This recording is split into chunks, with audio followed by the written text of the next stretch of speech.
ఆర్థిక మంత్రి నోట అవాస్తవాలు, అర్ధ సత్యాలు. అజయ్ శర్మ. కేంద్ర ఆర్థిక శాఖ మంత్రి నిర్మల సీతారామన్ మార్చి 6న విశాఖపట్నంలో పర్యటించారు. ఈ పర్యటన నేపథ్యంలో ఓ కార్యక్రమంలో పాల్గొన్నారు. ఆ కార్యక్రమంలో ఆమెతో రాష్ట్ర ముఖ్యమంత్రి నారా చంద్రబాబు నాయుడు, బీజేపీ ఆంధ్ర రాష్ట్ర అధ్యక్షులు పురంధేశ్వరి పాలుపంచుకున్నారు. ఒకే వేదిక మీద ముగ్గురు ప్రధాన నాయకులు ఉండడంతో ఆంధ్ర రాష్ట్ర విషయాలు చర్చకు వస్తాయని భావించడం సహజం. కానీ అలా జరగలేదు. అయితే కేంద్ర ఆర్థిక శాఖ మంత్రి తాజాగా కేంద్ర బడ్జెట్పై జరిపిన మీడియా సమావేశంలో మాత్రం కొంతమంది అడిగిన ప్రశ్నకు జవాబుగా కొన్ని అంశాలను ప్రస్తావించారు. అందులో ఎక్కువ భాగం అవాస్తవాలు, పాక్షిక వాస్తవాలు మాత్రమే ఉన్నాయి. ప్యాకేజీ తాత్కాలిక ఉపశమనమే. ఆంధ్ర రాష్ట్రాన్ని గత 4 ఏళ్లుగా కుదిపేస్తున్న అతి పెద్ద సమస్య విశాఖపట్నం స్టీల్ ప్లాంట్ ప్రైవేటీకరణ అంశం. దీనిపై ఆమె మాట్లాడుతూ స్టీల్ ప్లాంట్ను అన్ని రకాలుగా ఆదుకుంటున్నామని, తాజాగా ఆర్థిక ప్యాకేజీ కూడా ప్రకటించామని, ఉద్యోగులు కోరుతున్న దానికంటే ఎక్కువగా ఇస్తున్నామని తెలిపారు. వాస్తవం ఏమిటంటే కేంద్ర ప్రభుత్వం జనవరి 2021-27న స్టీల్ ప్లాంట్ను పూర్తిగా అమ్మేస్తామని చేసిన ప్రకటనను ఉపసంహరించుకోవాలనేది ఈ ప్రాంత ప్రజల, కార్మికుల ప్రధాన డిమాండ్గా ఉంది. దీంతో పాటుగా స్టీల్ ప్లాంట్ లాభాల బాటలో పయనించడానికి సొంత గనులు కేటాయించాలని లేదా steel authority of India limited SAIL లో విలీనం చేయాలనేవి ప్రధాన డిమాండ్లుగా ఉన్నాయి.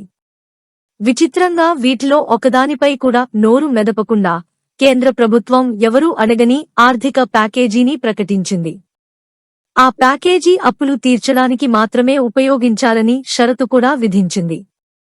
ఆ ప్యాకేజీ తాత్కాలిక ఉపశమనమే కాని శాశ్వత పరిష్కారం కాదని ఆనాడే అనేక మంది అన్నారు. ఉద్ధరిస్తున్నట్టుగా ప్రకటనలు. కేంద్ర ప్రభుత్వ నిర్వాకం వల్ల స్టీల్ ప్లాంట్ ఉద్యోగులకు 6 నెలలుగా జీతాలు కూడా లేవు సరికదా. వ్యారస్ ద్వారా ఉద్యోగుల ఉద్వాసానికి పూనుకుంది. కాంట్రాక్ట్ కార్మికులను ఉద్యోగాల నుండి తొలగిస్తోంది. ఇలా అన్ని రకాలుగా స్టీల్ ప్లాంట్ను బలహీనపరుస్తూ మరోపక్క తామేదో ఉద్ధరిస్తున్నట్టుగా ప్రకటనలు ఇవ్వడం ఏ రకంగా సమంజసమో వారికే తెలియాలి. అదే సందర్భంలో క్వార్టర్లలో విద్యుత్ ఛార్జీలను యాజమాన్యం అమాంతం పెంచేసింది. హెచ్ఆర్ఏను నిలిపివేసింది. వీటిపై అనేక రూపాలలో కార్మికులు పోరాడుతున్నారు. ఈ అంశాలన్నిటిపై గళమెత్తుతూ కార్మికుల సమస్యలను పరిష్కరించాలని కోరుతున్న స్టీల్ ప్లాంట్ పరిరక్షణ పోరాట కమిటీ కన్వీనర్, సేటియు నాయకులు అయోధ్య రాముకు యాజమాన్యం షోకాజు నోటీస్ ఇచ్చింది. ఒక ప్రభుత్వరంగ పరిశ్రమను కాపాడాలని, యాజమాన్యం ఏకపక్ష చర్యలను వదలాలని కోరడం వాస్తవంగా పరిశ్రమ బలోపేతానికి సహకరిస్తుంది. కానీ అలా అడిగిన నేరానికి యూనియన్ నాయకులను శిక్షించడం అసలైన నేరం. ముఖ్యమంత్రి ఎప్పుడు ఏది అడిగినా వెంటనే ఇచ్చేస్తున్నామని, ఆంధ్ర రాష్ట్ర రాజధాని అమరావతిని, పోలవరం ప్రాజెక్టును కేంద్ర ప్రభుత్వం అన్ని రకాలుగా ఆదుకుంటోందని కూడా ఆమె సెలవిచ్చారు. కానీ వాస్తవం ఏమిటంటే వీటి నిర్మాణం రాష్ట్ర పునర్విభజన చట్టం 2014 ప్రకారం కేంద్ర ప్రభుత్వ బాధ్యత. అయితే వాటిని రాష్ట్ర ప్రభుత్వం మీదకు నెట్టేసి కేంద్ర ప్రభుత్వం చేతులు దులుపుకుంటోంది. రాష్ట్ర అభివృద్ధికి ఆటంకాలు కలుగజేస్తోంది. ఉదాహరణకు చట్టంలోని సెక్షన్ 94 ప్రకారం రాజధాని నిర్మాణానికి అవసరమైన రాజ్ భవన్, అసెంబ్లీ, సచివాలయం, హైకోర్టు, క్వార్టర్స్ వంటి మౌలిక వసతులకు అవసరమైన నిధులన్నీ కేంద్ర ప్రభుత్వం భరించాలి.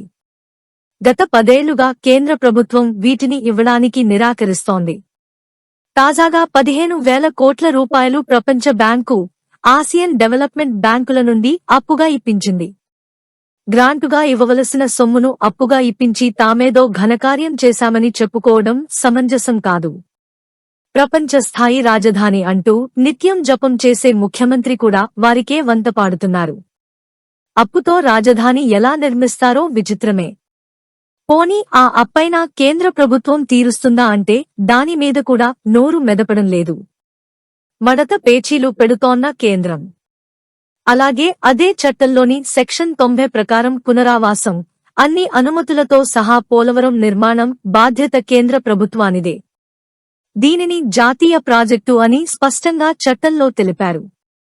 అయితే నిర్వాసితులకు పరిహారం, పునరావాసం, కేవలం 2014 నాటికి ఉన్న ప్రాజెక్టు ఖర్చునే భరిస్తామని, అది కూడా సాగునీటికే కాని తాగునీటికి కాదనే వంటి అనేక మడత పేచీలు కేంద్రం పెడుతోంది. కేంద్ర ప్రభుత్వం ఇటువంటి వాదనలు చేయడం ప్రాజెక్టు నిర్మాణానికి ఎలా సహకరిస్తుందో వారికే తెలియాలి. రాష్ట్ర విభజన చట్టం సెక్షన్ 46లో వెనుకబడిన రాయలసీమ, ఉత్తరాంధ్ర ప్రాంతాలకు ప్రత్యేక అభివృద్ధి ప్యాకేజీలతో అభివృద్ధి చేస్తామని తెలిపారు. ఈ 11 ఏళ్ల కాలంలో ఈ నిధులు ఇచ్చింది లేదు, ఈ ప్రాంతాలు అభివృద్ధి సాధించింది అంతకంటే లేదు. ఇంకా హాస్యాస్పదం ఏంటంటే వీటి జాబితాలో ప్రకాశం జిల్లాని కూడా కలిపారు, కానీ ఒక్క రూపాయి కూడా జిల్లా అభివృద్ధికి ఇచ్చింది మాత్రం లేదు. ఇలా ఉంది కేంద్ర ప్రభుత్వ వైఖరి. ఆంధ్ర రాష్ట్రానికి తీరని అన్యాయం. రాష్ట్ర విభజన చట్టంలోని సెక్షన్ 93 షెడ్యూల్ 13 ప్రకారం అనేక సంస్థల నిర్మాణం 2024 కల్లా పూర్తి కావాలి. వాటిలోని దుగ్గిరాజుపట్నం పోర్టు, కడప ఉక్కు ఫ్యాక్టరీ వంటివి సాధ్యం కాదని కేంద్ర ప్రభుత్వం చేతులెత్తేసింది. ఎందుకు సాధ్యం కాదని గట్టిగా చట్టపర హక్కులకై నిలదీయవలసిన ప్రస్తుత రాష్ట్ర ప్రభుత్వాలు చేతులు కట్టుకుని కూర్చోవడం ఆంధ్ర రాష్ట్రానికి తీరని అన్యాయం చేయడమే. ఐఐటి, సెంట్రల్, ట్రెబల్, పెట్రోలియం యూనివర్సిటీల వంటి విద్యాసంస్థల స్థితి నేటికీ నిర్మాణ దశలోనే ఉన్నాయి. విశాఖపట్నం, విజయవాడలలో మెట్రో రైల్ నిర్మాణాలు చేపట్టాలని రాష్ట్ర విభజన చట్టంలో స్పష్టంగా పేర్కొన్నారు. గత 11 ఏళ్లుగా దీనిపై కేంద్ర ప్రభుత్వం మాటమాత్రంగా కూడా ప్రస్తావించడం లేదు. ఇప్పుడు రాష్ట్ర ప్రభుత్వం దేహి అని కేంద్ర ప్రభుత్వాన్ని ప్రాధేయపడుతోంది. హక్కుగా రావాల్సిన వాటికోసం కేంద్ర ప్రభుత్వం ముందు మోకరిల్లడం ఆంధ్ర రాష్ట్ర ప్రజల ఆత్మాభిమానాన్ని తాకట్టు పెట్టడం తప్ప మరొకటి కాదు. రాష్ట్రానికి తీరని ద్రోహం. దశాబ్దానికి పైగా రాష్ట్ర విభజన చట్టాన్ని అమలు చేయకుండా పార్లమెంట్ సాక్షిగా ఆంధ్ర రాష్ట్రానికి ప్రత్యేక హోదా ఇస్తామని ప్రధాని చేసిన ప్రకటనను కూడా ఖాతరు చేయకుండా నరేంద్ర మోదీ ప్రభుత్వం రాష్ట్రానికి తీరని ద్రోహం చేస్తోంది. రాష్ట్రంలో డబుల్ ఇంజిన్ సర్కార్ ఏర్పడిన తర్వాతనైనా న్యాయం జరుగుతుందేమోనని కొంతమంది భావించారు. అయితే ఇప్పుడు కూడా ఈ ద్రోహం కొనసాగుతూనే ఉంది. కేంద్రం ఇవ్వదు, రాష్ట్రం అడగదు, ఇది డబుల్ ఇంజనీర్ సర్కార్ ఘనత. సకల వనరులు ఉన్న ఆంధ్ర రాష్ట్రం అభివృద్ధి సాధించాలంటే ప్రజా ఉద్యమాలే శరణ్యం. అభివృద్ధి లక్ష్యంగా ప్రజానీకం రాజకీయాలకు అతీతంగా కేంద్ర, రాష్ట్ర ప్రభుత్వాలపై ఒత్తిడి తీసుకురావడం ద్వారానే నిజమైన అభివృద్ధి సాధ్యమవుతుంది. ఏ అజయ్ శర్మ, ప్రధాన కార్యదర్శి, ఉత్తరాంధ్ర అభివృద్ధి వేదిక. Welcome to our YouTube channel.